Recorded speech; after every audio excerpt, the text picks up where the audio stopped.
and 11 victories in the last 13 games, and the Leopards control in the maroon as the #2 seed.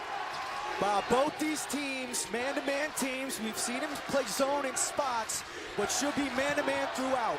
Scott with the runner, and out, controlled by Muscala. And you just wonder on that drive by Bryce Scott if in his peripheral vision he saw one of the top shot blockers in the nation, Mike Muscala, coming over and rush the shot a bit. Well, there's no wonder. Mike Muscala affects more shots, probably more than any guy since Adonal Foyle played in this league. Well, he's the first 1,000 man since Adonal Foyle back in the mid-90s. A pair of 1,000 rebounds along with 1,000 points, and again in Muscala's case, 2,007 points, 1,072 career rebounds, 270 blocks. Well, and chasing three-point shooters off the three-point line going to be key for Bucknell. Lafayette shoots a lot of threes at a high percentage. Easier to chase shooters off that three with a shot blocker like Muscala roaming the paint. The last 5 games, Lafayette has shot 46% from three-point range. In the first meeting of these teams, however, a win for Bucknell. Lafayette was 1 for 13. Scott puts up his second field goal try for the second time in as many attempts. Muscala has the rebound.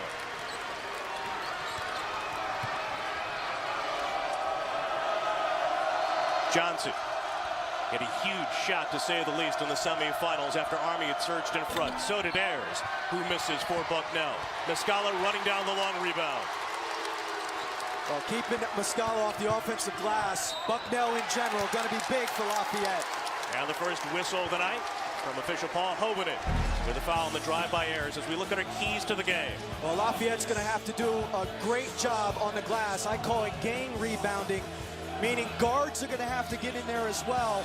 And for Bucknell, we've already mentioned that three-point line. You see Lafayette most in the Patriot League on the year. So taking shooters, finding them, fanning out, and then taking those shooters off that three-point line. And to pick up on the note about the key for Lafayette, the combined margin for these teams really is a 10-rebound differential. Bucknell +6 on the season, Lafayette -4. And the Bison dominated the glass in the regular season series. They did. They out-rebounded Lafayette by 22, both games combined. But here's the key, Bob, and it's a good point you bring up. 26 offensive rebounds for Bucknell against Lafayette this year. Willman with a miss. Rebound swatted out and stays with Bucknell. And of course, Mike Muscala on the bench now. So Dave Paulson gets him out early. Quick breather. That early first 5 minutes had a nice pace to it. And around this under 12 timeout, Dave Paulson takes his big guy out, give him a little breather. Only 2 fouls called at this point in the Patriot League Championship. Lafayette, meanwhile, has gone to its bench, including Joey Tuzinski on the ball as the defender. He's been a 6th man extraordinaire for the Leopards in conference play. Willman got caught in the air, bailed out by Ayers. He needs help from Fitzpatrick.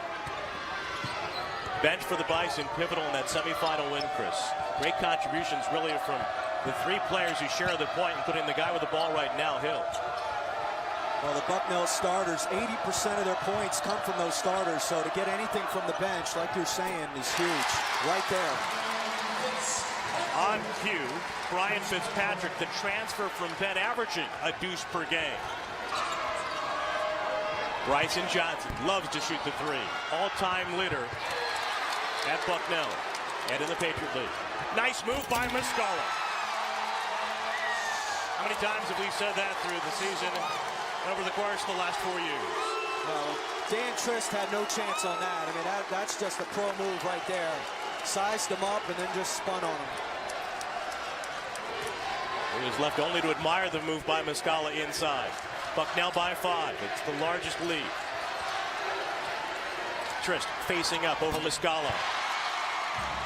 Again, Tony Johnson, guys get caught watching him, and that's what happened with Muscala. You're watching Tony Johnson dribble. Ryan Frazier did a nice job keeping him in front, and Mike Muscala just fell asleep and left the shooter open. Casper to Muscala.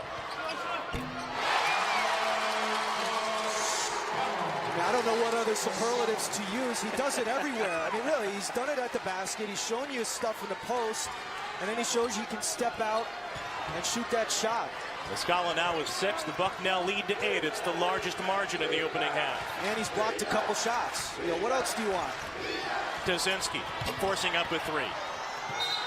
Rupert tried to save it. He was on the baseline. And in our CBSI file, Mike Muscala on his way to a 22nd double-double, 6.7 rebounds already. Yeah, he wakes up and has a double-double already. He's, you know, again, he's so effective around the basket. And like I said, he's going to get his points scoring from the field. You've got to keep him off that offensive glass because he's so good, again, grabbing those offensive rebounds and then finishing around the basket. Boy, Casper, the recent addition to the starting lineup for Bucknell, has done a great job defensively against Johnson.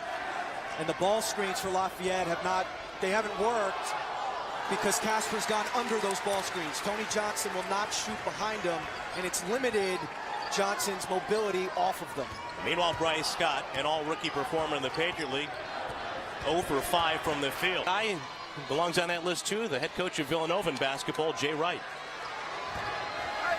Dan Trist spinning on Muscala. And the rebound kept alive on the hustle by Rupert, but a foul in the process. An interesting decision by Fran O'Hanlon out of the timeout. I don't know if he drew up a play to go into Dan Trist in the post, but we've talked about how hard it is going one-on-one against Mike Muscala, scoring over him. The Bucknell lead at 5. Muscala has it for the Bison. He has scored 8 points with his 9 rebounds. And again, calling for it from Ayers. Going to the full repertoire. Draws the foul on Trist. Now, vice versa, out of Dave Paulson's timeout, I am quite certain he drew up a play to throw it into Mike Muscala so that he could go one-on-one. Well, he is a Phi Beta Kappa from Williams College, Dave Paulson, and here's an academic All-American. These are smart kids at Bucknell. I think they all recognize the need to throw it into number 31. Well, we're looking at why Mike Muscala is so effective and such a great scorer. He's so good from that foul line. And when you're a big guy who can shoot free throws, your ceiling is way up there. 3-point difference in this Patriot League championship in a matchup of the top 2 seeds who split their regular season series. Well, don't think that every made basket, every shot attempt, these guys aren't thinking about what that means for their chances to go play in that tournament next weekend. Dazinski now with a dozen. Muscala puts it on the floor with a hook. A knockout. He's so patient. Once he sees no double coming, he just goes to work. And the thing about Muscala is that every season he has improved another facet of his game. With Trist hitting there for Lafayette. And there's a guy who's been much improved now as a sophomore, the Australian import. He is knocking down that shot, not something that was in his game. But again, Hinrichs had a drive to the basket, had a shot, kicks it out. Bryson Johnson out top for Bucknell, still without a field goal in this game, capable of lighting it up though at any point in time. Muscala now goes to the left hand. A mirror image of his last mate. Well, you think he sees this game crawling under 6 minutes. He knows what's at stake. He says it's time for me to take over. Yeah, a couple of minutes ago I asked you, Chris, what's on the mind of Mike Muscala? I think he's answered that question. He has scored 10 of the last 11 for the Bison. Johnson lost the handle, tries to gain it back, commits the foul in the process. He's just going to work, Bob. Here he sees no double, turns faces, goes over that left shoulder, and then here says, I can also go over my right shoulder. Both hands. How would you guard that, Bob? Indefensible. I'd fake an injury. Yeah, exactly. I duck for cover. I've got a cramp. Coach. Ayers hanging in the lane, missed their floater.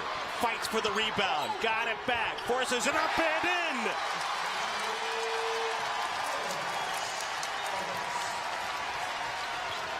Dazinski for 3. With a rebound on the snatch by Ayers. That's not a good shot. You know, you live and die by those kinds of shots. And at this point, I know Joey Dazinski's been hot. but that was a quick one. And that's a sequence to remember now in a 3-possession game. The rebound by Ayers in traffic and forcing one off the window, and then the miss by Tuzinski. Now into Muscala, turnaround. Once, then twice on the bounce, and down she goes.